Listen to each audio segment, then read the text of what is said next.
میدونستی توی دوران دانشجوییت هم میتونی خیلی راحت و بدون سرمایه کسب درآمد کنی؟ یکی از موضوعات داغ و جذاب این روزای کشور ما مخصوصا برای نسل زد که تقریباً 20% جمعیت کشورمون رو تشکیل میدن موج کره‌ایه که کشور کره با بازاریابی جالبی که داشته تونسته مخاطبای خیلی زیادی رو از آسیا تا اروپا و آفریقا و آمریکا و خلاصه سراسر دنیا رو در بر بگیره. فرهنگ و موسیقی و فیلم و کلا نمادهای کشور کره محبوبیت زیادی پیدا کرده و کی‌پاپ با رشد 44.8% سریع‌ترین رشد رو بین بازارهای بزرگ جهان داشته. فارغ از مسائل سیاسی، این موضوع زمینه مناسبی رو در داخل برای درآمدزایی ایجاد کرده.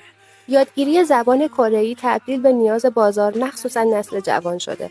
ورود به حوزه آموزش این زبان میتونه منبع درآمد خوبی باشه که بدون نیاز به سرمایه و از طریق فضای مجازی انجام بشه. یه ایده دیگه هم توی